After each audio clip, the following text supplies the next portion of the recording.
Jacob Albracht, Tommy Castor. This is Sports Daily on Wichita's #1 sports radio, 97.5 and 1240 KFH.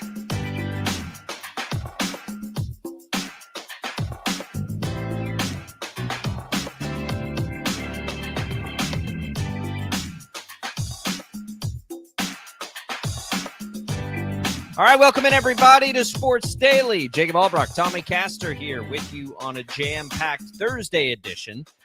We will get to Tim Fitzgerald, our K-State insider, a little bit later in the show. Chelsea Messenger will take a week off, a little under the weather, so we'll catch up with Chelsea, though. Plenty of time before the Super Bowl next week to chat with her about all the latest in betting. We're going to bring in Bob Lutz of the Bob and Jeff Show here of League 42 to kind of go through the situation that's happened with the Jackie Robinson statue, get you the latest, how you can support the organization and all the, great things that have happened out of a really unfortunate situation. That'll come up a little later in this hour.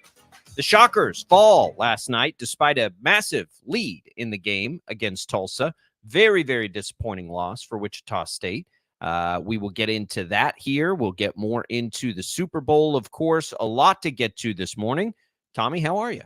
Busy day today, getting ready to get into the show today. I'm really looking forward to having Bob coming up later this hour to talk more about the situation and just the outpouring of support from the community. I know that Major League Baseball has stepped up to be involved in raising the money for a new Jackie Robinson statue. So looking forward to talking about all of that. Yeah, there's been a lot. There's been a lot since the unfortunate part of all of this, in which the statue was taken to begin with and then destroyed and all of those things. But, man, there's been a lot of good that have come out of it, too. So we want to get into some of that, focus on some of that, and talk about what's happening moving forward, because I think there's a lot of really cool and exciting things on that front with it as well. Tommy, let's start with the Shockers. That's man, that one really sucks. They got outscored 22 in the second half. Had a massive lead early, maintained an 11-point lead going into the half, and found a way to lose by 11. They were outscored by 22 points in the second half against Tulsa, a team that going in was 2-5 in the league. That one stings, as you had, you come out of the SMU game, and, man, they exploded out of the gates in this one. And it's another case of coming out of half, Wichita State being out-adjusted, I guess. I mean, how many times are we going to see this? Taking a great first half and just laying an egg in the second half. Well, you have to dial into it even a little bit further, because the game was close midway through the second half. It wasn't just coming out of the locker room. It was midway through the second half, and then even with just a few minutes to go in the game, I mean, Tulsa closed the game on a 15-2 run over the final 4 minutes of the game. So it was just late game execution for Wichita State. Doesn't make it any easier to swallow. Doesn't make it any easier of a result to look at and try to find a silver lining to, because I don't really think that's there. But Wichita State was in a position to win the game until about 5 minutes to go. And so it wasn't just second half adjustments. It was that Tulsa hit the clutch shots, went on that run to close out. And I looked at the final score. I mean, I watched a majority of the game, and it was close when I had to turn it off and walk away from the TV. And then I look at the final score, and it's an 11-point deficit for Wichita State. It didn't look that much. I think the final score is not, doesn't really fit with the way that the Shockers played. Regardless, though, it's a bad loss for Wichita State in a game that they should have won, in a game that they had a pretty substantial lead early. Free throw disparity is there. The Shockers took just 3 free throws in the game. Tulsa took 24. That's always an oddity in a basketball game. But it's also a point of attack and a point of emphasis. And, that's not an excuse. It's hard to win on the road. I get those things. But when you have an 11-point lead at half to a team that's not very good, you close out those games. You don't get outscored by 22 to Tulsa. You just can't do that. If that's Memphis, okay. If that's Florida Atlantic, okay. Like, the problem for me is, this is like no more can, like, you can't look at these games and say, oh, they played a tough schedule. No. Yeah. No, you didn't. You lost to East Carolina at home, and you blew an 11-point halftime lead to Tulsa. That's not a tough schedule. And we can stop with the cliche of, oh, it's always hard to win on the road in conference basketball. Yeah, it is, but this isn't the Big 12. Okay, that's Tulsa. They're not that good this year. Yeah, I just have a really difficult time then quantifying what happened against SMU on Sunday, right? And Well, I think that's the ceiling, right? The ceiling is leading FAU late in a game. The ceiling is being up by a massive margin against Tulsa, but the floor is so low. Like the difference between the two, like they've got to find a way to raise that floor up and stop with these, blunders in these games that they should be winning. I mean, you go back and look at some of the games that they've let get away. And we're having a very different conversation this year. And I don't know whether that should bring optimism or even more frustration. Honestly, I mean that sincerely. Like, should that make us more optimistic about the future, or should that frustrate us more? I don't know in this season what the correct answer to that is. I mean, I know it makes us angry, Yeah. right? Like I know it's frustrating. But as we look big picture, because that's all I can do now, right, is look big picture. Like nothing that really, I mean, this season's outside of a conference tournament win. It's, whatever. So big picture, should we be more encouraged at the highs for this team within games, or should we be more discouraged at the lows that we're continuously seeing? I don't know the answer to that. I think it's okay to be both. I think you can be discouraged about the present, and I think also be a little optimistic about the future. I'm not ready to go all in yet and say that, because we don't know what the composition of this team will look like next season. We don't know what the transfer portal will bring. We don't know any of that at this point. And it's so volatile in college basketball and college athletics in general every year now with the way that things are built, that, who knows exactly the way that the team will be built and put together. I think that there will probably be turnover. There always is. And Wichita State is a program that I think is primed for turnover in the roster year after year after year. It's just kind of the way that everything is put together in the world of college basketball now. But I think that you can be discouraged about what we're seeing presently. And the reason that I'm discouraged is not because they're losing. The reason I'm discouraged is because they should be winning. And those are two different things. Sure. Those are two entirely different things. A lead against FAU that they should have closed out. That's also encouraging, I think. Maybe. I guess. Like I guess. Because it would be, I do think there's a difference in just being bad. Yeah. Right. And being good enough to win games you're not winning. I think there's a difference. And I honestly, like, that is not the worst. The worst thing is if we just, like, this team had no chance, right? That's worse. It doesn't feel that way. It feels, you know what it feels like? Honestly, it feels a lot like the last 2 years where they're losing a lot of games you feel like they shouldn't be losing because they're better than that. Now, that's interesting because that's a part of the reason Wichita State made a change, I think. So, you've got to be like, I guess that the worst case scenario is that they're bad and their players are bad, right? And that they're not bringing in good players. But we watch this team, and there are players that are good, right? They're good, and that's what we've had for a few years now. But you've got to be able to reach your potential. You've got to be able to hit more of the ceiling than the floor. And right now, this team is hitting far more of the floor than the ceiling. And that's what's annoying, if not, discouraging. I don't know what it is. I don't know what to make of it, because you watch these games and you see them play and you're like, okay, that looks pretty good. You see them play SMU and you're like, there you go. Yeah. That's what I thought they could be. The first half against Memphis, keeping it close against FAU. I think the one outlier to that is the East Carolina game at home. That was one game that we're just like, okay, that was not good whatsoever. But really, I think it'd be different if that was the consistent outing game after game after game. Yeah. But we're seeing flashes. We're seeing individual flashes from individual players. We're seeing the team put together 20 minutes at a time. We're seeing them even put together 30 minutes at a time. Outside of SMU, I don't know if we've seen them put together an entire 40 minutes.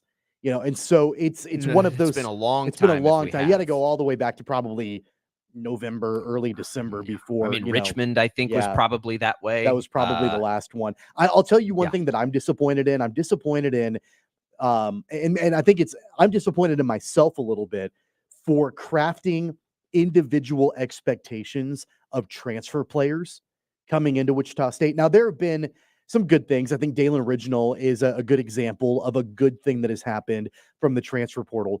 Bijan Cortez has not been a good example of the transfer portal working. And I think that there were these expectations. And this tends to happen when you bring in a player from a high-level school. Of course, Bijan Cortez comes in from Oklahoma. Ronnie DeGray came in from Missouri. I think Harlan Beverly has been a good spark as well. But you put expectations on them. Okay, they played, maybe not extended minutes, but they've been a member of a roster of a high-level major conference team. They can come in and they can contribute right away 100% of the time. That's not always the case. And I know that Cortez got a slow start, couldn't play at first, is still trying to probably find his way. He's not been good. And I'm not sure that his play recently has warranted him to continue with the minutes that he's getting. I don't know if you need to work him through that. I mean, I know they don't have a whole lot of other options, but he was 0 of 5 last night from the field, 0 of 3 from 3, 0 points for him. Not good, right? And you bring him in to come in and be a shooter like that. And to handle the ball and all of that. They have an issue at that position for sure. So I don't really know what other option they've got necessarily. But I had these expectations coming into the season that, okay, you're a transfer player coming in from a high-level program from a major conference. You can contribute at a program like Wichita State right away. And that hasn't been the case 100% of the time. No, and that will be interesting down the road in recruiting to see, right? Because, they Harlan Beverly is awesome. Yeah. Looks the part, right? Explosive, turns it over a little too much. He was 6 of 17 last night. But other than that, that's okay. They have, because you have to, somebody has to do it, right? Yeah. Somebody has to have the volume there, and I'm fine with it being him. I just it does. I don't we're to the point in college basketball. It doesn't matter where you came from. It matters how productive you are. It matters how you fit, right? In what you're trying to do. I just you gotta this team started 7-1, which means they've been 2-11 since then, right? That's a long stretch of ball to not win games. 2-11 in their last 13. Mm-hmm. So so many of those could be flipped around, but the problem is, I don't want to use that as an excuse or anything, because they're not consistently ever doing those things that they need to do to close out a win. They did it against SMU. That's it. Well, the embarrassing thing, and of course there's always context, right? And there's always other layers into it. But just at the surface, I mean, if you look at the standings right now, they're the worst team in the conference. They're tied with Temple, and Temple beat them. The one win that Temple has in the conference, I don't know who you're is against Wichita State. I don't know, when you look at the other teams in the conference, who you can look at moving forward and say, yeah, Wichita State is definitively better than them. Yeah, that's the problem. You're in the American. You need to be consistently. Let's be real. And again, this is unfair to this year. If you go down that road, that's fine. Big picture, Wichita State should never be worse than 4th or 5th in this league. That's where Wichita State needs to be. That's where Wichita State was when this conference was much better than it is now. Okay. Yeah. You can't, that is the absolute reality of where the program needs to be. There is a ton of pressure to get there. Great. You got to get there. Yeah. Because it's the way things are changing, the timing of this is not good. The way the landscape is changing and how programs get players and where teams are playing their conference basketball, all that stuff. We talk about the pressure of early on after making that change. That's the kind of stuff that you just can't get left behind right now. It's the worst timing for this possible. Win these dang games. Win the games. That's it. Win them. They'll play again this weekend. They get They get a Memphis. game this The weekend national at Memphis. window at Memphis. At Memphis. You wanna turn it around? There's your ceiling. Go see if you can't reach it. 869-1240, the KFH hotline. We'll come back. We'll hit a little football here, and then we'll get to Bob Lutz a little later in the hour. It's all coming for you on Sports Daily.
KFH.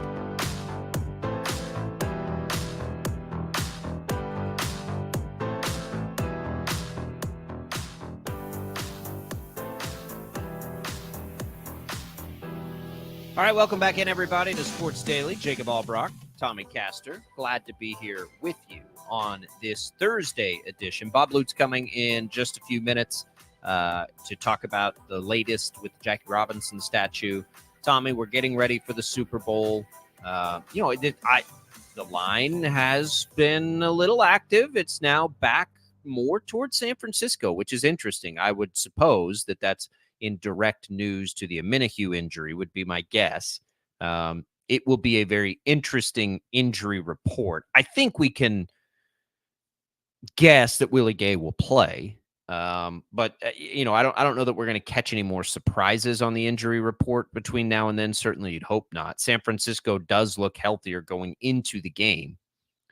For those that are superstitious, it'll be the same uniform combination as it was 4 years ago when the Chiefs beat the 49ers. The Chiefs will be in red.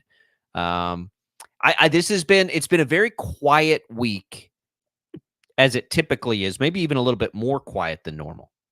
Yeah, as far as injuries are concerned, I would say the only thing that Chiefs fans should cross their fingers for is that Joe Thuney will be able to play. And I haven't gotten an update on his status. I don't think he will.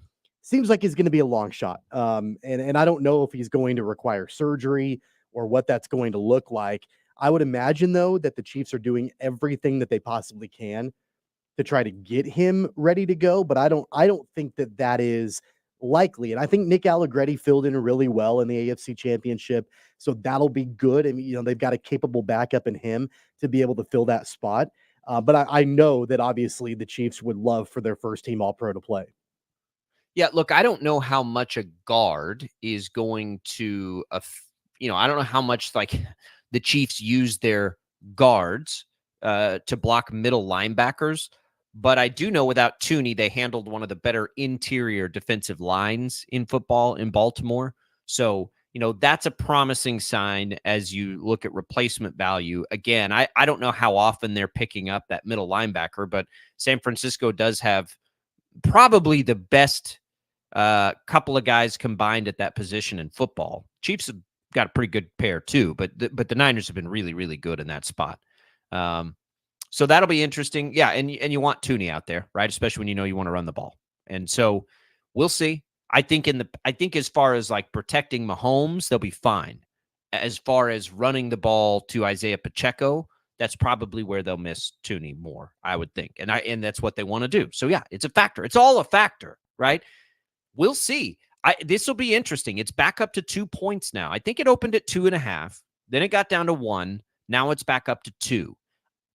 I predicted all the money would go to the Chiefs here and it would flip. I don't know if it's going to flip now, right? I thought it would happen right there in the beginning, because everyone's going to be fresh on their mind of don't bet against Mahomes, don't bet against Mahomes, don't bet against Mahomes.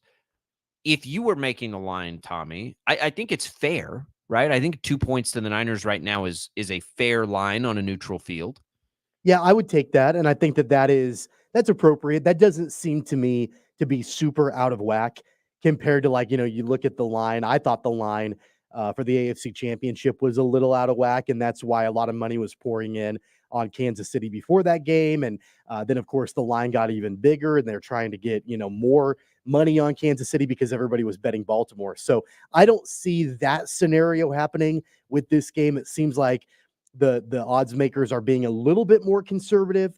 And I get it. It's the Super Bowl. It's the largest, opportunity for betting dollars to come in, so they want to make sure that line is perfect. And so I get it. I understand why that line is where it is. And I'm kind of with you. I don't think it's going to be changing a whole lot unless we get some kind of major injury update or something between now and then. Yeah, it's not. If the money was going to the Chiefs, it would have already gone to the Chiefs, I think. Anything from the New Heights podcast that stands out to you? The Justin Tucker situation is probably the funniest, at least that I've seen. And I have not listened to the podcast, but you can find, by the way, on the Odyssey app. You can always find that podcast on the Odyssey app. I would guess it's one of the more downloaded podcasts on the Odyssey app.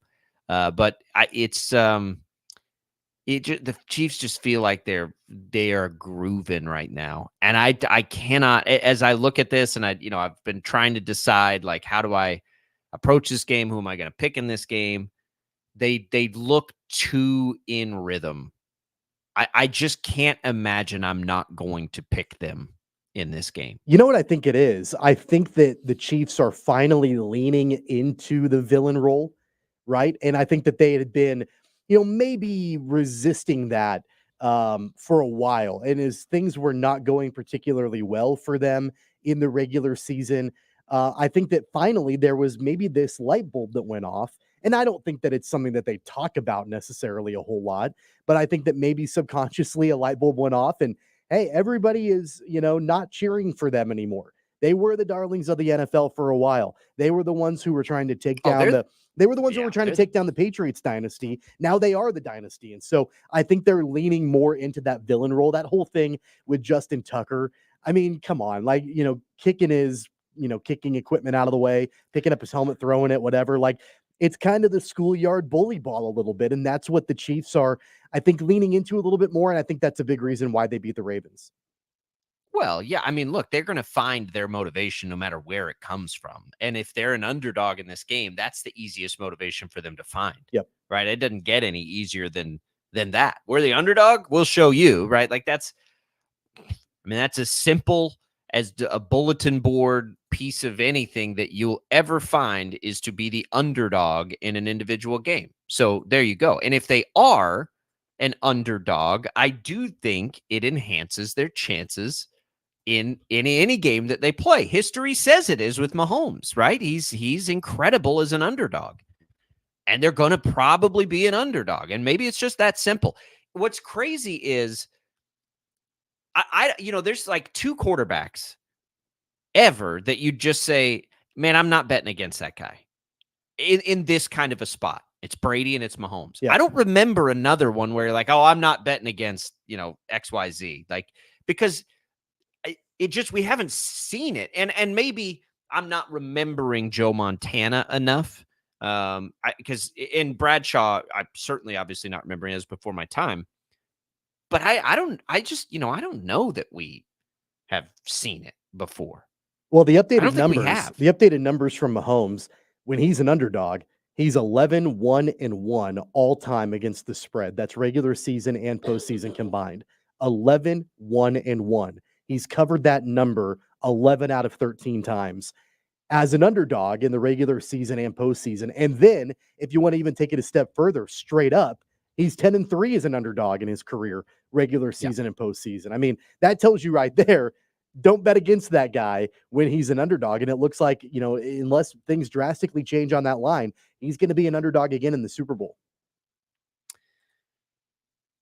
It's that simple. It's as simple as saying, I'm not betting against Mahomes. That's it, right? I'm not betting against Mahomes. And honestly, it's been, again, like it was almost hard all year to say, you know what? That's a lazy take to say they got a great defense. I'm not betting against Mahomes and Kelsey. That's why I got so frustrated at you throughout the regular season, because there were these glaring issues. Reality. I get it. I understand. I mean, there were these glaring issues and you kept saying, trust the process, trust Mahomes, trust what they've got there. And it's like, well, no, like look at the evidence right in front of your face and how bad things are getting. And at the end of the day, it's Patrick Mahomes. What more can you say? Well, that they have one of the best defenses in football. Let's give credit where it's due. It was more than just they have Mahomes, they're going to win. It was they have Mahomes and one of the best defenses in football. And for me, and it will be this way in the Super Bowl, it's really all been about how many points do they need to score. So when the offense is struggling, and look, when the offense is turning the ball over and leads to pick sixes, those things are impossible to like calculate. But it really came down to, and still does, like how many points does this offense need to score? Assuming that they don't gift wrap touchdowns to the other defense.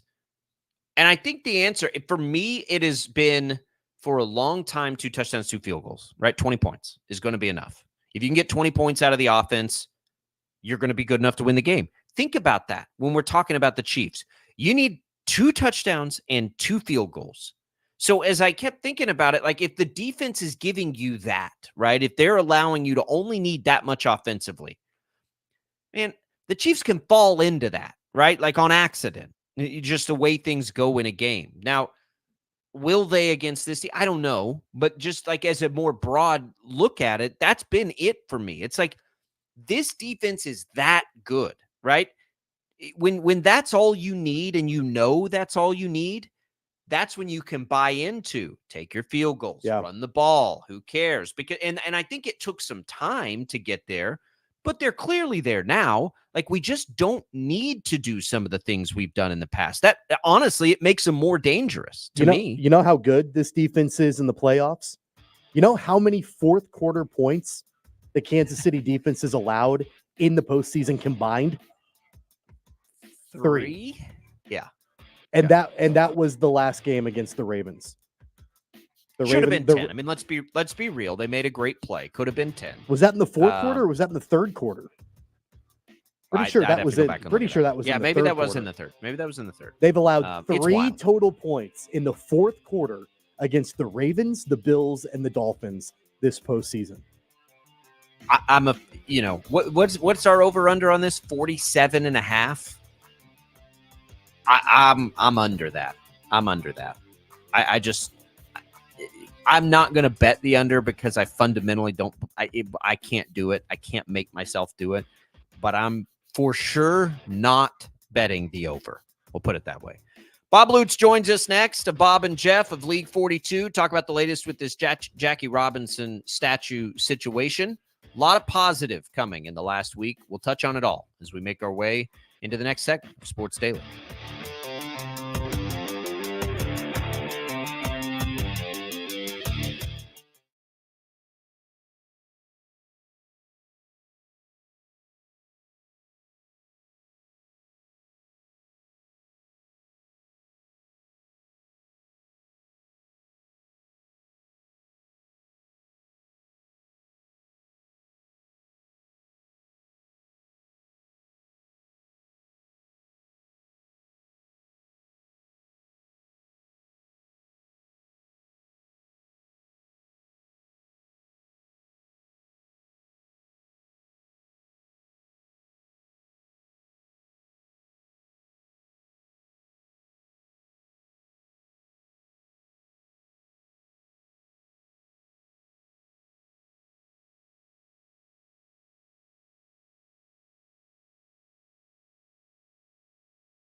All right, welcome back in, everybody, to Sports Daily. Glad to be here with you on this Thursday. We're tracking down Bob Lutz. He's got a bunch of stuff bouncing around right now with all the things happening with League 42, so we'll get him in here as quickly as Jad can connect. We've got Tim Fitzgerald coming up top of next hour to join the program.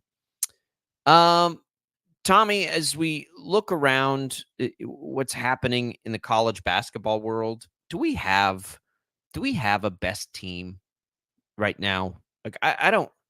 Do we have one? I don't know that we have one. Purdue, maybe. UConn is probably up there. But I don't know if there's a definitive team.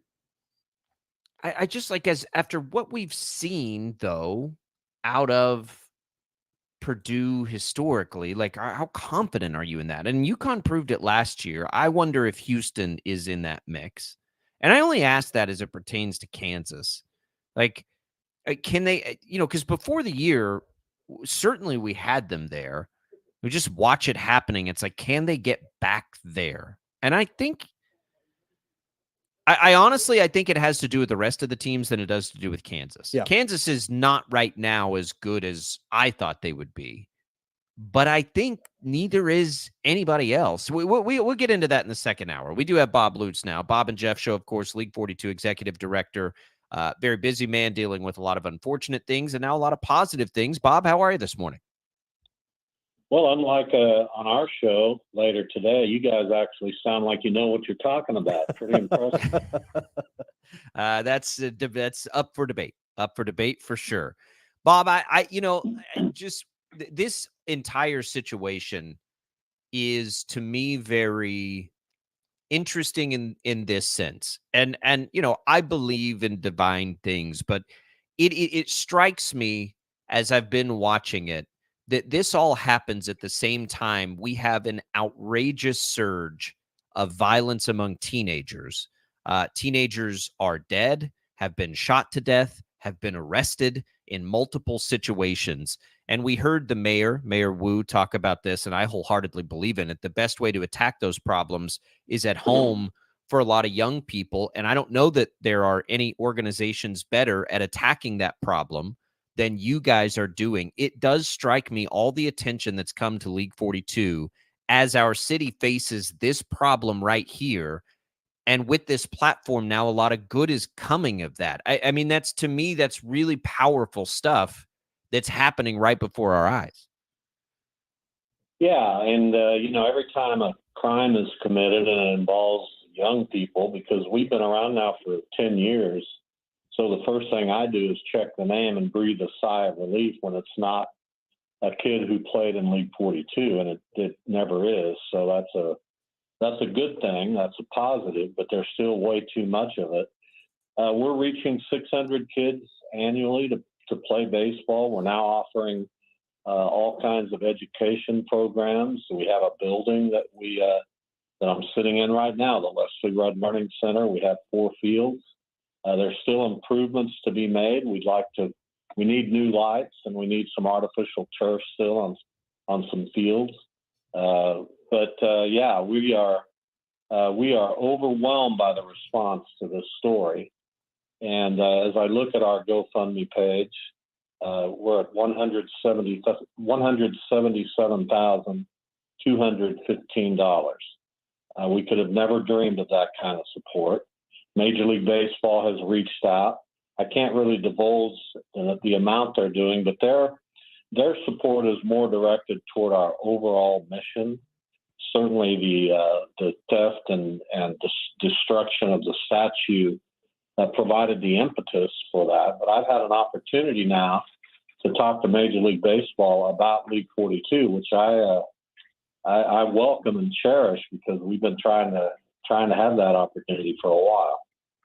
Bob, what has it meant to you to have the response expand beyond Wichita? And we're all Wichita people, and you're, you love Wichita, you're Wichita proud, all of that. But knowing that the response has expanded beyond this metro area with Major League Baseball, and then even beyond that from a national perspective, what has that meant to you to see the people coming out and supporting not just here locally, but around the country?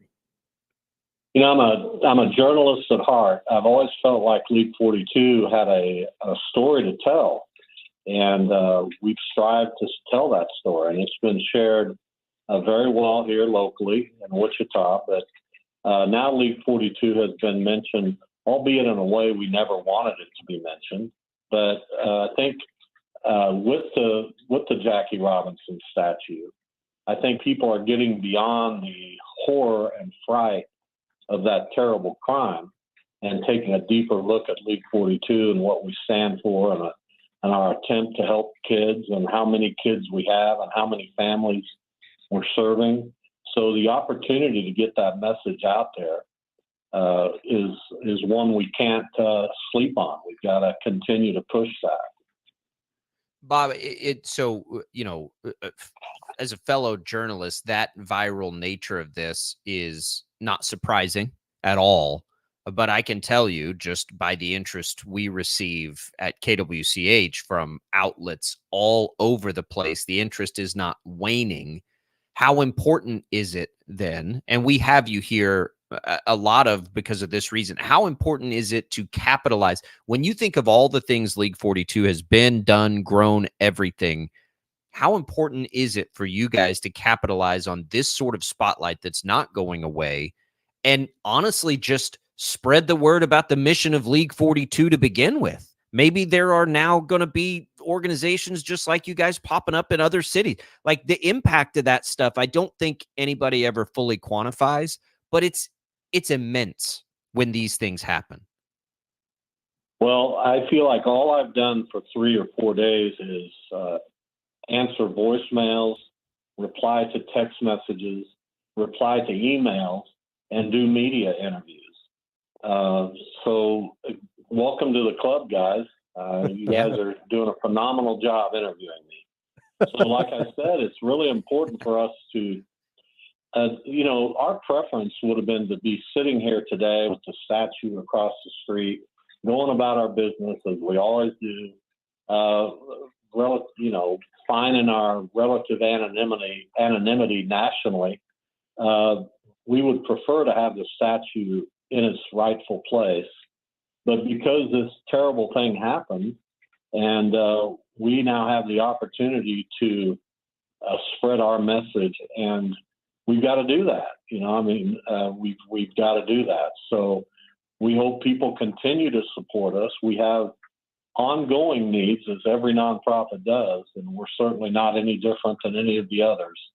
But we have ongoing needs in our programming and our budget, and all this support will be directed to the right places, and it helps us. It helps our mission. I encourage everybody that's listening to your show today to get with me and come by and see our facilities. Drop by, talk to us. We had a tour bus yesterday stop by across the street where the Jackie Robinson statue used to be. Can you imagine that? Folks pouring out of a tour bus to look at a place that no longer has that statue, but has been in the news so much that people are coming to see it and pay their respect. From the perspective of the statues specifically, I know that the news from yesterday and the day before and all of that, we kind of know, what happened to the original statue, but I know that the plans are in the works and in place to have that replaced. For folks that are listening right now that don't know what those plans are, would you mind sharing those plans and what you know about how that's going to proceed and process and all of that to make sure that a new statue is in place there at the park? Well, the statue is at our fields at McAdams Park. Okay. And McAdams Park is a city park. So whatever plans that we move forward on will be in conjunction with the city of Wichita, and specifically Parks and Recreation. So we have yet to have a meeting about that. We are in the process of figuring out how much a new statue will cost with all the enhancements we want in security.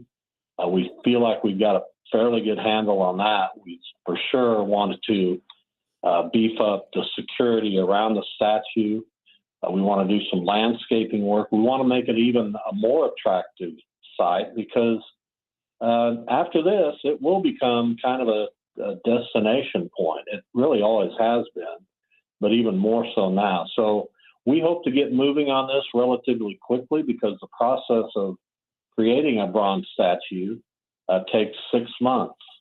So even if we were to start tomorrow, we're looking at August by the time we would have it in position to erect.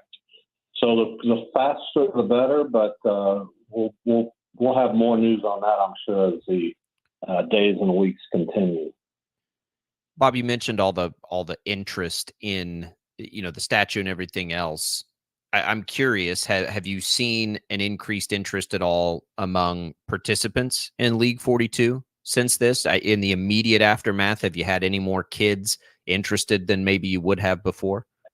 I've seen an increase in everything. So yeah, we're getting emails from families who would like to enroll their children. We are full, fortunate. I don't know if that's fortunate or unfortunate. Right. Our league filled up in 3 enrollment days. Over the course of 12 hours, we enrolled 600 kids.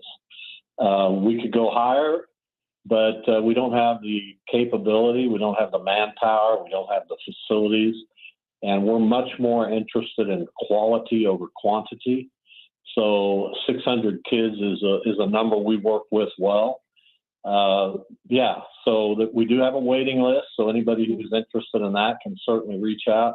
We always have a need for volunteer coaches and volunteer tutors. Remember, we have a Bright Lights learning initiative here at League 42 after school every day, Monday through Thursday, in which we assist kids with their academics, specifically their reading and their math. We have 2 educators on our staff now. So that is something I really want to push is our Bright Lights program for learning. It's phenomenal. All that support, all the reason to go find Bob's links. You can find it on social media. It's easy to find GoFundMe. It's everywhere. So do that. Bob, one final thing.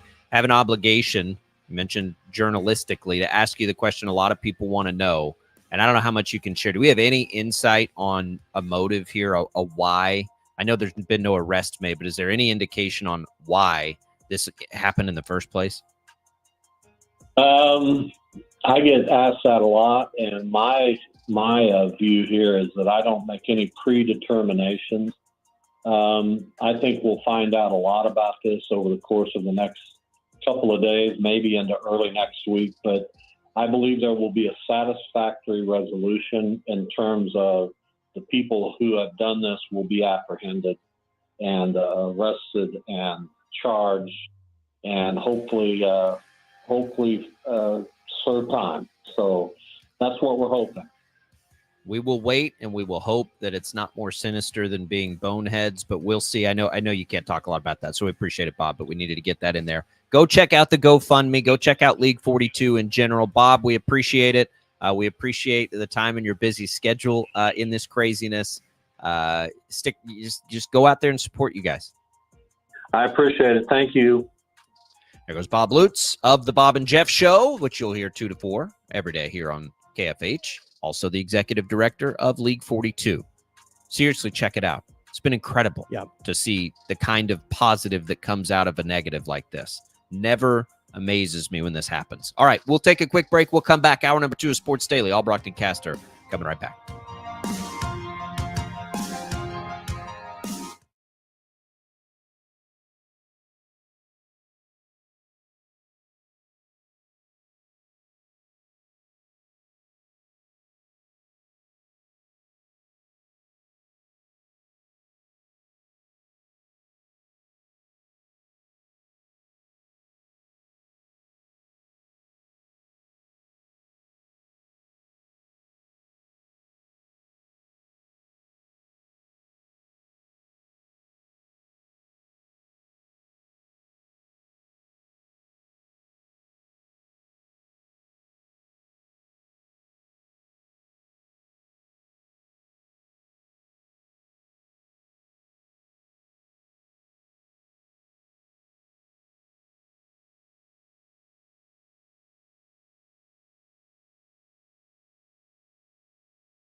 Jacob Albracht, Tommy Castor. This is Sports Daily on Wichita's #1 sports radio, 97.5 and 1240 KFH.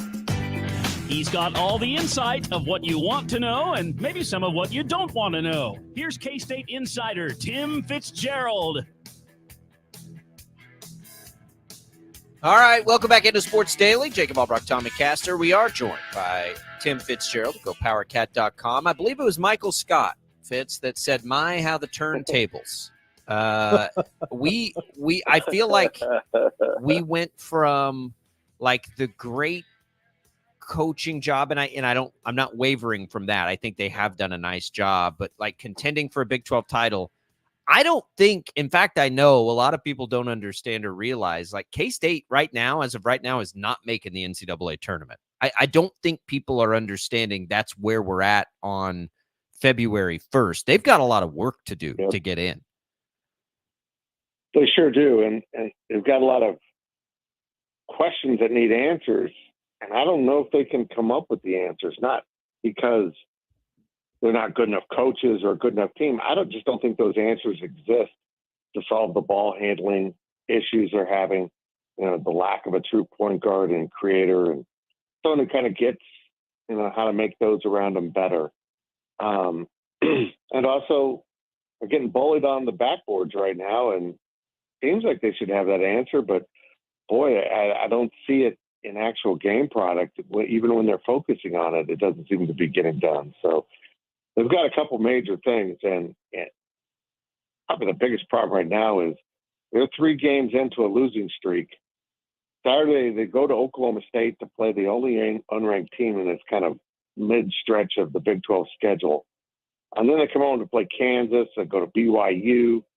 Guys, if they don't win Saturday, this thing could spin wildly out of control on the Wildcats. And after starting 4-1, that would be really disappointing.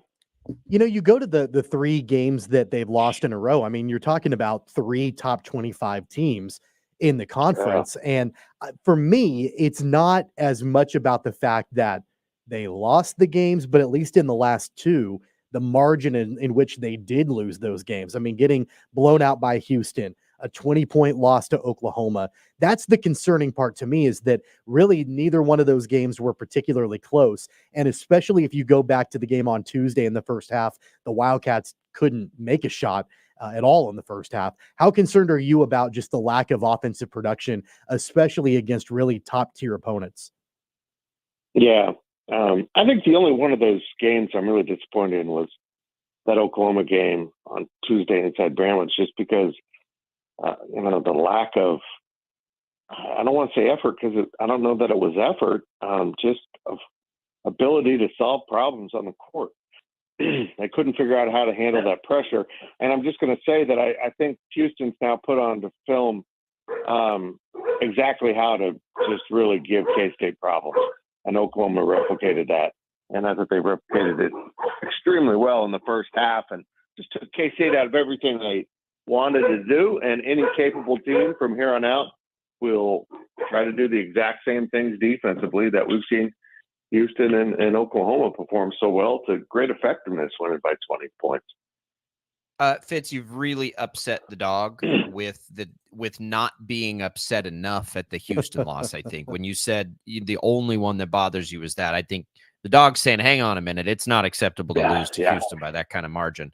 What gets really interesting about it in the Big 12 this year. So when we talk about it, just reset for people, K-State being on the outside looking in. Yeah, they're tied for 6th in the Big 12, but we know the tournament committee doesn't care about that.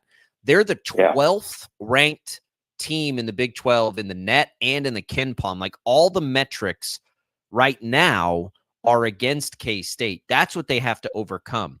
And, my contention has been and was, as I've looked at this, like, it doesn't really matter. I mean, you can't lose to Oklahoma State or West Virginia, but it doesn't really matter if and when they lose any games down the stretch. They're going to have a collection of wins against these other teams. Playing BYU twice, I think, is really advantageous for them. But it's going to be more about how many wins, So if you've got Oklahoma State and West Virginia as 2 of your final 10, let's put those aside. So of the other 8, which are all going to be against ranked or borderline ranked teams, or teams at least that the metrics like, of those 8, how many wins is it going to take to improve their resume enough to move up into that net ranking enough to actually get into the tournament? I think it might be half of them. I think they might need 4 of those wins out of those 8 games. I think, you know what, you might be right. I know Jerome Tang said 9-9 will get them in. I think that's probably right. But to guarantee you're in, the way this team's kind of been struggling, maybe they need that 10th conference win. But I think 9-9 will probably get them in. And so let's say you're going to count Saturday as a win, and when West Virginia comes to Manhattan as a win, it gets you to 6. You got to find 3 more, and they also kind of need to be the right ones. You sweep BYU and knock off Cincinnati. Is the committee going to go, woo, they're loaded now? I don't think so. I think winning on Saturday and then coming back home and beating Kansas on Big Monday would kind of maybe shore up that foundation. Is that the right way to say it? To try to get them closer to that. But guys, I'm going to be really honest. Right now, this team just needs to win games. And if it's against Kansas, that's great. They've missed their chance against Houston. They've got Texas coming up, which is an overvalued asset in this conference. And they've got some opportunities to make a statement. But I come back to this. Do they have the players that can solve the problems that have now been put on film and to get this team back on track? I honestly don't think they do, and it's very concerning. But these are great coaches, and I know they are certainly a lot smarter than me, a talking monkey, about how to solve basketball problems. So we'll see what they look like Saturday against a lesser opponent. That might be right now the equal of Kansas State, unfortunately. Well, I think that brings up a really good point, Fitz. I thought that Porter Moser did a really good job following through on what he talked about in taking away a combination of Arthur Kaluma, Cam Carter, or Tyler Perry. Took away Kaluma, took away Carter. Those 2 guys on Tuesday were 3 of 20 from the field for 9 combined points. In your mind, and I know it's an X's and O's thing, and Jerome Tang, I know, is probably working on that right now. In your mind, what do you think they need to do to ensure that sort of thing doesn't happen again? They got to have some semblance of offense. I don't see them even running plays. Oklahoma wouldn't let them get into a position to set up offense for the first 10 minutes of the game or so. It's made it almost impossible for K-State to even engage the offense because it would just trap Tyler Perry, who isn't used to being trapped because he's an off guard, not a point guard typically. And he, I'll be honest, he didn't handle it well. Now, he scored a lot of points in the second half and kept K-State in contact, and that's something they need from him. But they also need a point guard that's going to improve the players around him and create opportunities for them to score instead of just kind of passing it around or dribbling until the shot clock's down to almost 0 and dumping it in someone's hands and say, you take the shot to miss. It's been frustrating to watch this brand of basketball because this team was better. But I've been saying this all along. The Big 12 isn't just a gauntlet. It will expose every flaw, every chink in your armor. And I tell you what, that's what's happened to Kansas State right now. It's all out there. So it's incumbent upon the players and coaches to solve the problems because the problems have now been exposed. Are they better? Or are they who we thought they were to begin with? Right? Like, if we go all the way back, and we've always struggled, all of us collectively, I think anybody who follows this team going into the year, we had a hard time understanding what is the ceiling for this team. If we're being honest with ourselves and we look at the roster, I think it's very much within the realm of possibility that they were playing above who they are, and this is maybe who they are. And they are a bottom half of the Big 12 team, just on paper. I mean, I absolutely think that's possible here, don't you, without Naquan Tomlin? Oh, yeah. I mean, I think that's exactly it. With that, And Quez Glover would have just helped maybe alleviate some of these issues at guard, to give you another choice at least to try. But let's not forget this team beat Villanova and Baylor in Bramlage Coliseum. Two pretty decent teams. They've got good wins over some really nice teams. But I tell you what, if this team right now lined up with Villanova and Baylor and inside Bramlage Coliseum, I think they lose both of those games. They've lost their confidence more than anything right now. And I'll be really honest here, guys. I think Jerome Tang has got himself a little bit distracted, by Spygate, by the officials at Houston. I just think after the Oklahoma game, he took the blame. We don't know exactly why, what happened that, made him feel like this was really on him. That wasn't a coach just saying that to take pressure off his players. I feel like Jerome Tang really feels like he did something or didn't do something in the course of the preparations for Oklahoma that negatively impacted the team. And maybe that was worrying too much about external things, and now getting that shut back out and trying to move along with your team is probably what they need to do. Oklahoma State is not a good basketball team, but when these two teams matched up before inside Bramlage, it was only a 4-point win for the Wildcats, and now they're going down to Stillwater this weekend. For this team to be able to bounce back before you enter into a stretch where you mentioned, Kansas coming inside Bramlage, on the road at BYU, TCU at home, which is another ranked opponent. What do you think Kansas State has to do against Oklahoma State in this first game to have a more positive outlook before they enter into this really, really difficult stretch? They have to rediscover their ability to attack the rim, to play more aggressive offense. And that doesn't happen by dribbling the ball around a whole bunch. It happens with crisp passes and cuts and, making yourself available and understanding the spacing on the floor. This team's kind of just lost itself on the offensive end. And, Oklahoma State gave them problems. I thought Oklahoma State played one of their better games of the season when they came to Manhattan and should have won that game. That game went to overtime in case they won. That should have their attention. There's no doubt about it. They almost punked you on your home court. You probably want to go down there and take care of business to assert yourselves, and we'll see if that's possible. Guys, I think this is an enormous game for this entire season.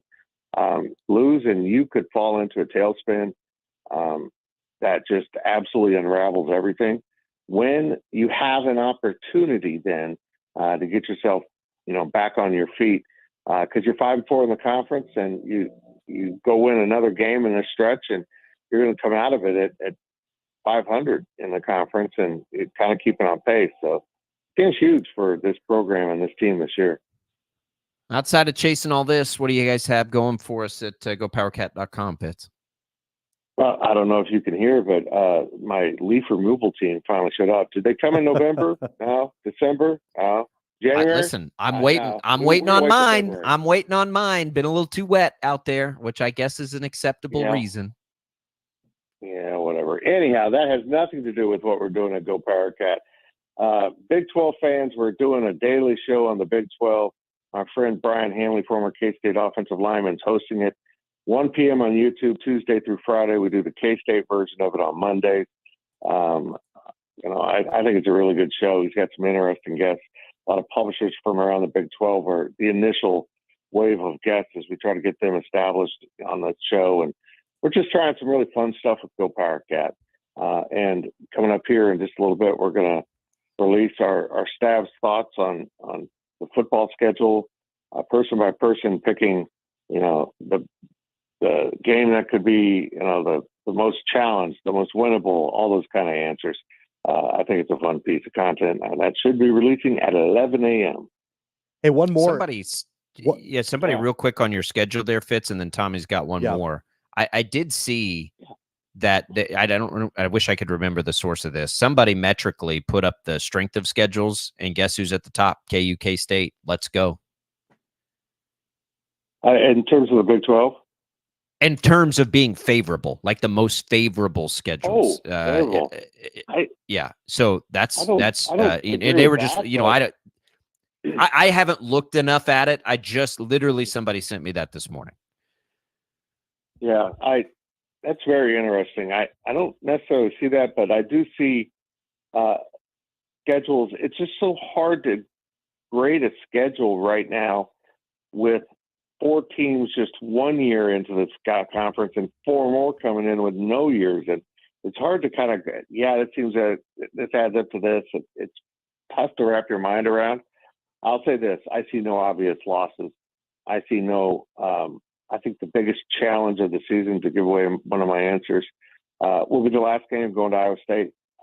Farmageddon, Snowageddon, whatever-geddon. This series is amped up, and it's kind of turned from a friendly rivalry now with a little heat in it. And, I think that's going to be a big challenge for K-State. Hey, Fitz, we can't let you go without mentioning women's basketball. They lose last night to unranked Oklahoma, 66-63. That's only the second loss of the season for the Wildcats, who had moved up to number 2 in the top 25. Is this still a team that you think can win a national championship? I know that they're waiting on Ayoka Lee to get back healthy and all of that, but where do you stand on what happened after last night? Yeah, I mean, you take an All-American off of most teams. They're going to have some games in which they struggle. And now, keep in mind, they won their first 3 without her. Yeah. And now, just like on the men's side, now they put on film exactly what they're doing without her. And I think teams are catching up to it. Like they go to Texas on Saturday, so I think this will probably be a two-loss week for the women. That'll drop them, down in the polls, not too far, because I think the voters understand what's going on. But I think this could really work out. They're going to carve out an identity without her. People are going to have to step up and really fill the gap and help this team improve. And then they'll get her back, in theory. They'll get her back with a few weeks to go in the season. She's rested. Hopefully she's healthy. And this team can really kind of surge as the season wraps up and heads into the postseason. I still think this is a valid challenger for the Big 12 title and national, Final Four. It's a 4-week injury initially from, being announced on January 19th. For folks wondering when she'll get back, I think that's the last update we've had on it. All right, Fitz, we appreciate it. Thanks for the time. Go follow Fitz at Life of Fitz on X, and go to gopowercat.com for all your K-State needs. Thanks, Fitz. Thanks, boys. All right. Wildcat fans, by the way, go powercat.com's PowerCat podcast. The latest bowl and transfer portal news, all the things Fitz was just talking about. You can find it on the Odyssey app. So go download that now. Odyssey app's fantastic. You can find this show podcasted out there too. Check it out. Great resource to get all of your podcasting needs out of the way. We're going to take a quick break. We'll give away some HTO later this hour. Tommy, what's up? Yeah, so some breaking news I know we're going to get to after the commercial break. Dan Quinn to the Washington Commanders. Just announced new head coach for the Commanders. Little heat there in the NFC East. We'll get into that. They finally announced their coach. I think the more interesting thing is 2 of the hot names, Slowick, Johnson, returning to their teams. What does that say? Maybe we get a little conspiracy related on that when we come back on Sports Daily.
All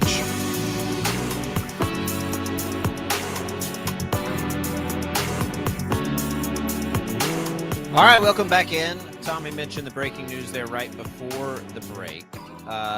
Dan Quinn is the new Washington coach, and that means Bill Belichick, Mike Vrabel, Pete Carroll, Eric Bieniemy are not hired. I think the most interesting names, though, to not get hired, well, those may be the most interesting, but Slowick and Ben Johnson don't get hired. Again, Ben Johnson sticks around in Detroit. All of those big names stick around in free agency. I think conspiracy theorists will continue to opine that maybe they're waiting around for a Chiefs opening.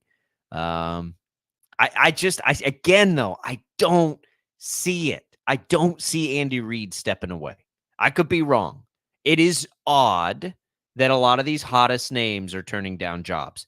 Washington might be the most odd, Tommy, because they're going to get to take a quarterback early, right? Like they are going to be in a position to take a quarterback. And maybe you don't like the quarterbacks if you're one of these guys. That's possible. I really like the Dan Quinn hire for them, just on the record here. It sucks that he's leaving Dallas. I think that they'll be okay. I think that they'll be okay. But it's interesting. And I didn't even see that Seattle hired Mike McDonald. Who's Mike McDonald? He's the defensive coordinator for the Ravens. Okay. So now we're going to have a Mike McDaniel and a Mike McDonald. Correct. Is that am I accurate there? That is correct. That's not okay. I'm not going that doesn't need to be a thing. Maybe we call him Michael McDonald. And isn't there a musical artist, a singer named Michael McDonald? Something like that, and he's great. So Mike McDonald, who I've never heard of before, is now the head coach of Seattle. He's 36 years old. It makes sense. Baltimore's defense was fantastic. Seattle always breathes to its defense. So the hire makes sense. It's fine. I just never heard of him before. I'm telling you, if a guy like Mike McDonald, and I know he had a really good defense in Baltimore, if he can get a head coaching job, Steve Spagnuolo should get another head coaching job in the National Football League. I'm surprised that he's not been on the radar for a head coaching job. He might be very happy with where he was, and he's been a head coach before. He coached the Rams when they were in St. Louis for a couple of years, and it wasn't very good. So maybe he doesn't want to be a head coach again. But man, like, he's done obviously phenomenal work with the Kansas City defense. Yeah, look, it also comes into, like, how much do you think he wants to leave? Yeah, too, right? Like, you get to a certain point and life's good, right? You enjoy things, and he could be very much a part of that too. It's just like these. It's been an interesting cycle. I like the Dan Quinn hire for Washington, and honestly, I thought Ron Rivera was the right hire. I'm not sure there's a lot of coaches who could have navigated the hot mess that's been Washington for a while. So it's similar a little bit to me to Ron Rivera, right? Guy that's had Super Bowl experience, defensive minded, all of those things. And it does make sense to have that sort of stability. Wasn't Dan Quinn's Super Bowl experience blowing that 28-3 lead when he was the Falcons coach? Yep, it was. But he had the Falcons in the Super Bowl. Ron Rivera didn't have a good Super Bowl experience either, if I recall. Yeah. That was that Carolina game against the Broncos. Yep. Yeah. Yep. So, but that's okay. I mean, just getting there is, difficult. And so I like it for Washington. You bring him in from your rival. That part of it is fun. They're looking for stability, if nothing else. They almost had to make a change at head coach, but I think it's a nice steady change for them, and we'll see what else happens. I do think it's interesting, though, that Ben Johnson, even more than Slowick, because Slowick's kind of a late riser. Ben Johnson's been the hot name for a while. It's interesting that he's not taking any of these jobs because seemingly everybody wants him to be their coach. I know he's asked for a lot of money, according to some reports, but this is the NFL. They don't care about that for the most part. It's interesting that he's coming back to Detroit. I don't know what that means. I don't know if he's that bought into Dan Campbell. We obviously saw Dan Quinn return to Dallas 2 times now when he was, definitely could have been a head coach somewhere else. Maybe it's just that, or maybe there's this elephant in the room that we've heard, rumored whatever about Andy Reid. And again, like I don't buy that, but it's odd that a lot of these guys didn't take jobs. I think that with Ben Johnson and Slowick, the guy from Houston, I think it's as simple as both of them didn't particularly like the jobs that were available and thought they could go back to their current teams and coach there again. And in the case of Ben Johnson, if the reporting is accurate that he wanted a lot of money, maybe he didn't like the teams that were open, the jobs that were open. And he thought, hey, if you want me to go coach a team like the Washington Commanders, you're going to have to pay me a lot of money to make that happen. And, they weren't willing to do that. So I think it could be as simple as that. I think the Belichick-Vrabel dynamic is a little bit more interesting. I take Pete Carroll out of it because I'm not sure Pete Carroll was necessarily a viable candidate for any other head coaching position. But I do think it was interesting that in the case of Bill Belichick, the only interview he got was with the Falcons, and he got 2 of them. Nobody else interviewed Bill Belichick. I think it's interesting that the coaching carousel is now done, and Mike Vrabel is not a head coach of the National Football League. That is interesting to me. I don't exactly know how that plays out. I think Vrabel could potentially be a guy that you look at. He could be a good maybe broadcaster for a year and then wait. I mean, because keep in mind, Sean Payton didn't coach for a year. He sat out and he broadcasted, and he waited for the team that he wanted to come available, and then he went and took that job. That could be the same sort of scenario with Vrabel and Belichick, but I'm not sure that I'm ready yet to connect the dots that it has anything to do with these weird rumblings about Andy Reid. Belichick and the Cowboys is also interesting if they decided to make a change, maybe take a year off. Yep. So listen, we've talked about the names involved here, but if I told you of all those openings and all the names we knew that would be out there, that Mike McDonald, Brian Callahan, Dave Canales, Raheem Morris, and now Mike McDonald would have been the names. Like, really? Well, and the biggest name guy to get a head coaching job is obviously Jim Harbaugh. That was the one, right? And that's the job down. I think a lot of people would have taken, but he would have been first choice, right? Like that one is because they got their guy. I mean, look at the trend in the NFL where the teams are going younger. They're going with coaches for the most part that are, up and comers and that sort of thing. It's happened over the years, and it's happening more and more so. And that's why you've got Dave Canales and Mike McDonald. I don't count Raheem Morris because he's been a head coach before in the NFL. Yep. But even the teams that just ended up bringing in, promoting their interim coach or their first choice in Antonio Pierce with the Raiders and Gerard Mayo with the Patriots, we're talking about a lot of first-time NFL head coaches, but that's worked for teams in the past. Mike McDaniel, Kyle Shanahan, Matt LaFleur, Sean McVay.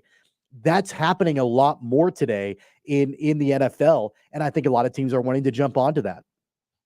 Yeah, and look, for the, well talked about issue that the league has faced about diversity in its coaching hires, 3 of the, how many openings were there? 6? 7? 7. 3 of them are up and coming. Well, 3 are black coaches. 2 are black coaches who have never been head coaches. That's good. That's a good cycle, I think, as the league faces that challenge. And you got to think about it too. Like, it was like, for anybody that ever looks at that as a political issue, like Gerard Mayo and Antonio Pierce, those are 100% like merit-based. Like that's good for the league. Like, that is awesome. Both of those guys, like the organizations absolutely went with those guys because it's good to see. I don't ever like to wonder about that conversation. I like to hope that, it's not an issue, and this is a positive sign in that way too. And then you also get some of the trend. I mean, Harbaugh's like the only old head. I guess Dan Quinn's an old head then here today, but it is like, it's a lot of change. And I don't know, because you've got Andy Reid in there, right? Kyle Shanahan's not young. He's been around for a long time. John Harbaugh, if you just look at the conference championship games, you had sort of one newcomer, and that's it. So what is the better option? It's fascinating. It's a league of trends. I don't know the answer, but you have 3 out of the 4 conference championship teams by not newcomer coaches. Like Yep. those are guys that have been there for a long time. I'm ready to say it, and I hate saying it, but I'm ready to say it. Eric Bieniemy is never going to be an NFL head coach. I So just, again, I just don't think it's going to happen. I don't. I've never subscribed to him not getting the job because of the color of his skin. No, I'm not saying that at all. But for a long time, it was like that was where you almost had to go. Like, why? Like, this doesn't make any sense. If Dave Now- Canales is getting a head coaching job in the National Football League, and if Mike McDonald, I mean, and I'm not saying those guys are bad coaches and not deserving of head coaching jobs, but we really hadn't heard a lot about them before. And and Eric Bieniemy is not. Bieniemy What is I'm not going to be a head saying- coach. Yeah, what I'm saying is there's always been something else there that's not like some obvious thing, whether it's coming in conversations that are had behind closed doors among other people in the league, whether it's coming in the interview process, whether it's just some of what we heard out of Washington today, that you're just afraid of that style translating with the modern player. I don't know what it is, but I agree with you. I don't know. I mean, I think, if you're Bieniemy, where could Bieniemy go where you end up with a lame duck coach that you could get an interim opportunity? Pittsburgh? Could he go? I mean, I know that Mike Tomlin is They're coming back this interviewing, year, but they're interviewing what's his they face they from hired Atlanta, Arthur Smith. They did hire him. They did hire him. Yeah, Okay. I forgot about that. Where could you go? Where could you go if you're Bieniemy to find the lame duck scenario where a team doesn't really have a choice but to give you the opportunity? Buffalo, if it doesn't work out with Sean McDermott, the Jets, if it doesn't work out with Robert Saleh. He may keep his job, and that would be good. He may keep his. How do you think Bieniemy and Aaron Rodgers would get along? God, that'd be. Yeah. Can we get Hard Knocks again, please? Even though I've never watched Hard Knocks, that'd be great. We don't know. He may keep his job in Washington, right? I don't know that he's been fired or anything. I don't think I've seen that. It's what a strange. That's a strange one, right? Yeah. Like Ben Johnson isn't taking these jobs, but it seems like that's of his own choice. Yep. Eric Bieniemy's interviewed for a lot of jobs, but hasn't gotten the job. So I don't know. Like I don't know. I want to know what the next step. I understand with Belichick that it sounds like broadcasting may be in his future at least for a year, and then the comments about from Jerry Jones about how he feels like he could work really well with Belichick. That to me looks like maybe something down the road if it doesn't work out with McCarthy. But I'm really curious about what's going to happen with Mike Vrabel. Does he take a defensive coordinator job somewhere? I feel like he's a head coach. Go to Dallas. Does he take a year? Does he go to Dallas and work, under? But if there's that connection with Belichick, would Vrabel be a good guy to maybe be that, next step in if it doesn't work out with McCarthy? Yes. Yeah. Absolutely. Yeah. But what do you want to do Jerry that Jones, for a year? I don't know if he'd want to Jerry do that Jones for a can year. Jerry Jones can overpay a coordinator. He's done it lots with Dan Quinn. But if you're Vrabel, you may want to take a year off, maybe, I guess, but he's interviewed for jobs. Why not go work with Micah Parsons and Diggs in the secondary that they put together? And that's a great spot for him. And then, there may just be, if McCarthy gets canned, there's the, arguably one of the best jobs in football staring at you in the face. Yeah. And then Interesting. that moves away from Belichick potentially as I don't think Bill Belichick's not going to be the defensive waiting. coordinator of the No. Cowboys. No. But Vrabel could be go be the DC. If you want to coach, he's going to have I don't think he's in a position where he has to do that, but I also don't think he's in a position where it's a shoe-in that he does get that other opportunity, right? And so it may be the best career move too, to jump right back in there and remind people of these things. It would be I'd be on board with that fit. Yeah. Totally. Are you kidding me? I'd love to have Vrabel as defensive coordinator. Bring that you wanted energy Vrabel and as that the life head into coach. You wanted him I would take when Vrabel. McCarthy, Yes. I would take Vrabel as the head coach right now. But because I just don't, I think his teams are generally prepared very well. I would. So sure, I'd be on board with that. What a fascinating thing. I don't, man, this Andy Reid thing, I'm generally if there's smoke, there's some sort of fire, and there is smoke. I'm not subscribing this. I cannot imagine him or Kelsey stepping away right now. The only thing I don't subscribe to that notion that he's going to retire. The only thing that sticks out to me is that he's not definitively said that he's not. He has in the past, but ever Well, since I mean- this smoke has come up in the last week or two, I'm not sure I've seen him come out and say this is all ridiculous. I'm not leaving. It doesn't make any sense to even ask him right now. Like, honestly, sometimes like you get into those situations and you're like, okay, I got to ask him the question, right? You have to ask what, but you don't, because if you know what the answer is when you're preparing for a Super Bowl, there's no need to waste everybody's time either. You're not going to say anything right now. You kind of have to lean into people that are talking to people close to the situation that might, but I just can't imagine Andy Reid doing anything but coaching football and coaching Mahomes and doing this thing. I don't know, but maybe that has something to do with some of these coaching hires that surprised us. Maybe not, but whatever. We're having fun. It's the off week of the Super Bowl. Might as well bring it up. 869-1240 on the way out. Let's give away some HTO. We'll give away some iced tea and some Brewhouse coffee. The iced tea, more than 25 flavors available for you at either the Wichita East or West location or in Derby. The Brewhouse coffee drinks, iced or hot, are available for you in Derby as well as the East Wichita location. First caller to the KFH hotline, 869-1240. We'll get those right now. Jad will get us a winner. We'll come back. Last full segment of Sports Daily right after this.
right, welcome back in, everybody. Tim wins some HTO Brewhouse coffee and iced tea. Congratulations to Tim as we roll through giveaways. Always trying to give stuff away to you here on KFH.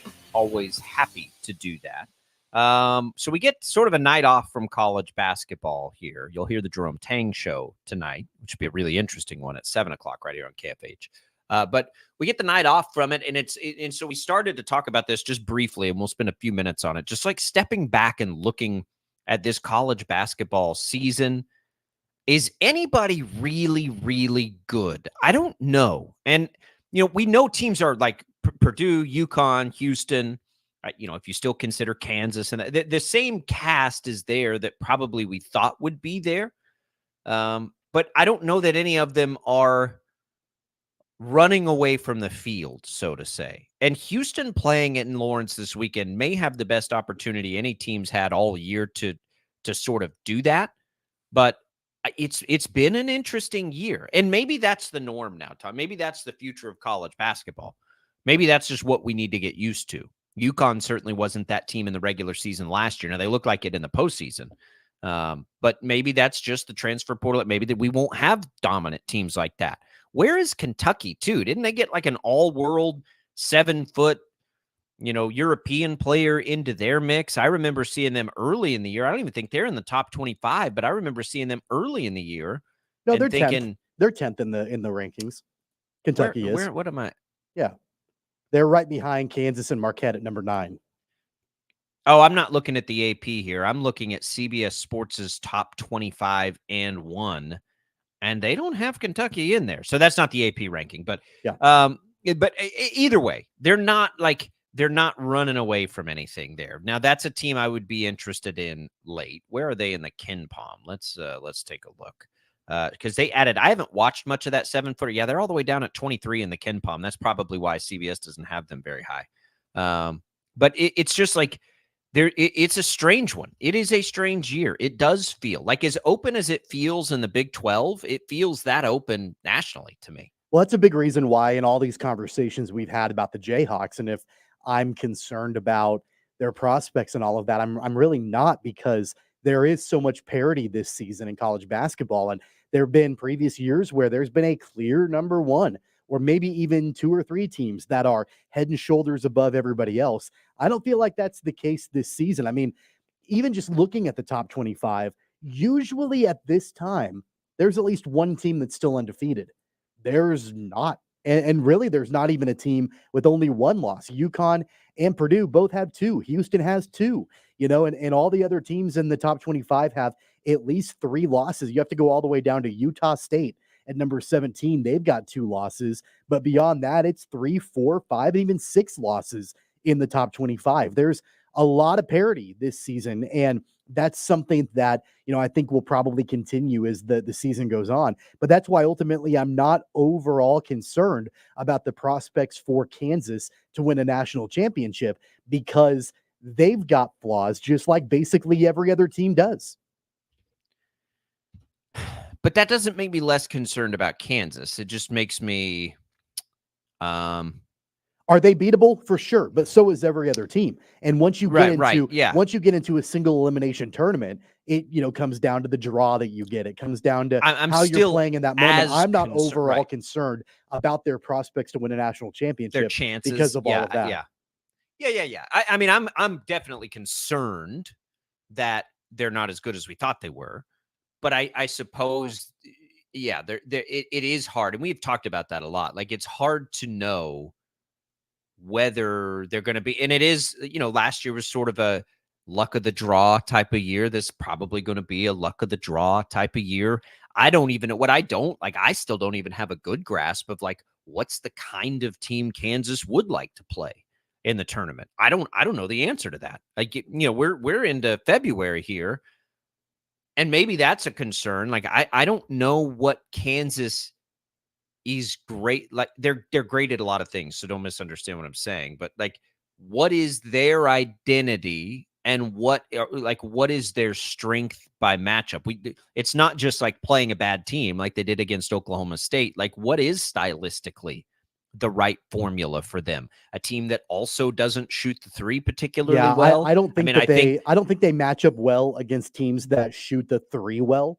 I don't think that that's a strength of Kansas defending the only 3-point because line. though that they can't keep up in a shootout like that. Like I don't even It's know. both. I don't think they can keep up in a shootout because they're not great at making threes. They also don't defend the three particularly well. Well, but they should. Like when you But they have don't. McCullough and But they Harris. don't. Well, right. No, but that's a concern though. Like, you know what I mean? Like that's what I mean. Right, Like but they you're should asking who do they defend the match three up well against? I'm talking about teams that don't shoot the three well because they don't defend it well right now. Those are teams that they like. Honestly, I think that Houston is a fairly decent matchup for the Jayhawks this weekend. You know, Houston is a defensive-minded team, and that's great. They keep the score lower, but I don't think that Houston really shoots the lights out of the three either, like they have in some other years. like they have in some other years. So I think that but- matchup this weekend is actually fairly favorable for Kansas. But here's what's strange, right? Like we don't, the 3-point thing, they should defend it better, though. I'm not going to say they should shoot it better, but they should defend it better. It's like saying you don't want to see them play a team with great bigs, but they should always have the best bigs, but they don't always have the best bigs. So that's what I mean. Like I can't get a good grasp of what the best outcome for Kansas is. And we will, because we always do at the end of a Bill Self season. Always. We'll get there. I just don't have a good prediction on what it'll be. We'll see this weekend. That game against Houston, man. I am fired up for that game. Bring it on. Let's go. It's going to be awesome. All right. We'll come back. We'll tell you what's on the network tonight when Sports Daily wraps up next.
Don't forget, Wildcat fans, you can check out GoPowerCat.com's PowerCat podcast. Basketball, men's and women's, very interesting right now, as well as football talk. You can get it, the PowerCat podcast, on the Odyssey app or wherever you get your podcast. Thanks, everybody, for tuning in. Our thanks to Bob Lutz, Tim Fitzgerald for joining the show today. Don't forget, you've got the Jerome Tang radio show tonight at 7 on KFH, regular programming. Until then, Tommy, enjoy a free Thursday. Nothing we got to watch on this on tonight. Well, the weather's going to be beautiful. Get out and enjoy it. That's right. I'm going to go for a walk.